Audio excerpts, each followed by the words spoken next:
ടിപ്പു സുൽത്താന്റെ ചരിത്രം. ക്രിസ്തുവർഷം 1750 നവംബർ 20. മൈസൂരിലെ ദേവനഹള്ളിയിൽ ഇന്ത്യയുടെ ചരിത്രത്തിൽ ഏറെ ചർച്ച ചെയ്യപ്പെട്ട ഭരണാധികാരികളിൽ ഒരാളായ ടിപ്പു സുൽത്താൻ ജനിച്ചു. അദ്ദേഹത്തിന്റെ പിതാവ് മൈസൂരിന്റെ ശക്തനായ ഭരണാധികാരിയായ ഹൈദർ അലിയും മാതാവ് ഫഖ്റുന്നിസയും ആയിരുന്നു.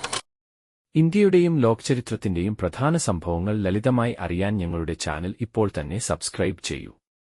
ചരിത്രം ഇഷ്ടമാണെങ്കിൽ ഈ വീഡിയോ ലൈക്ക് ചെയ്യാനും മറക്കരുത്.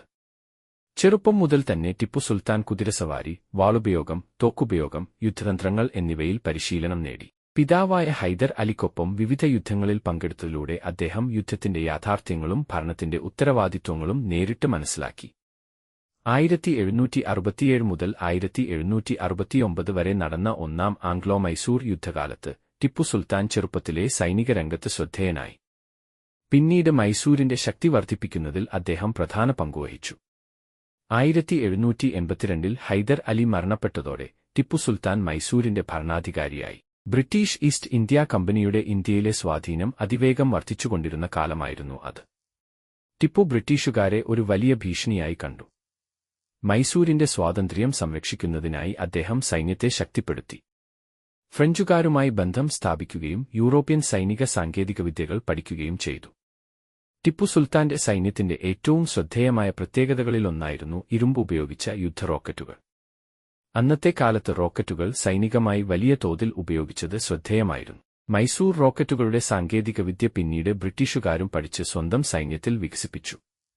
1780 മുതൽ 1784 വരെ നടന്ന രണ്ടാം ആംഗ്ലോ മൈസൂർ യുദ്ധം ബ്രിട്ടീഷുകാർക്ക് വലിയ വെല്ലുവിളിയായിരുന്നു. ഹൈദർ അലിയുടെ മരണത്തിനു ശേഷവും ടിപ്പു പോരാട്ടം തുടർന്നു.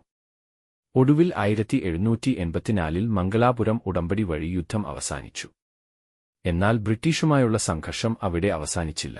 1790 മുതൽ 1792 വരെ നടന്ന മൂന്നാം ആംഗ്ലോ മൈസൂർ യുദ്ധത്തിൽ ബ്രിട്ടീഷ് സേനയും അവരുടെ സഖ്യകക്ഷികളും മൈസൂരിനെതിരെ വലിയ ആക്രമണം നടത്തി. ടിപ്പുവിന് വലിയ സമ്മർദ്ദം നേരിടേണ്ടിവന്നു.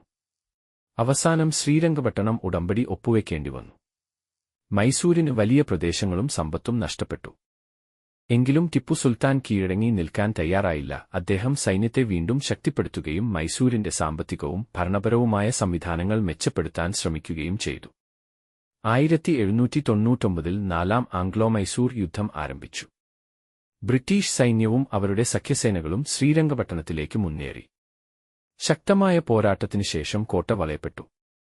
1799 മെയ് 4 ശ്രീരംഗപട്ടണത്തിന്റെ കോട്ടയുടെ മതിലുകൾക്കരികിൽ അവസാന പോരാട്ടം നടന്നു. ടിപ്പു സുൽത്താൻ തന്റെ സൈനികരോടൊപ്പം യുദ്ധത്തിൽ പങ്കെടുത്തു. ഒടുവിൽ അദ്ദേഹം യുദ്ധത്തിൽ കൊല്ലപ്പെട്ടു. അദ്ദേഹത്തിന്റെ മരണത്തോടെ മൈസൂരിലെ ബ്രിട്ടീഷ് വിരുദ്ധ പ്രതിരോധത്തിന് വലിയ തിരിച്ചടിയുണ്ടായി. ശ്രീരംഗപട്ടണം ബ്രിട്ടീഷ് സേനയുടെ നിയന്ത്രണത്തിലായി.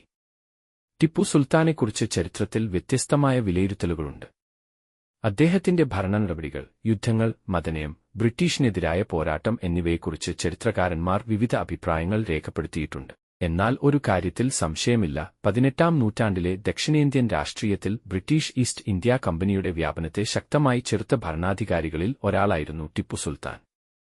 1799 മെയ് 4 അദ്ദേഹത്തിന്റെ ജീവിതം അവസാനിച്ചെങ്കിലും ടിപ്പു സുൽത്താന്റെ പേര് ഇന്ത്യൻ ചരിത്രത്തിലെ ഏറ്റവും കൂടുതൽ ചർച്ച ചെയ്യപ്പെട്ട ഭരണാധികാരികളിൽ ഒരാളായി ഇന്നും നിലനിൽക്കുന്നു.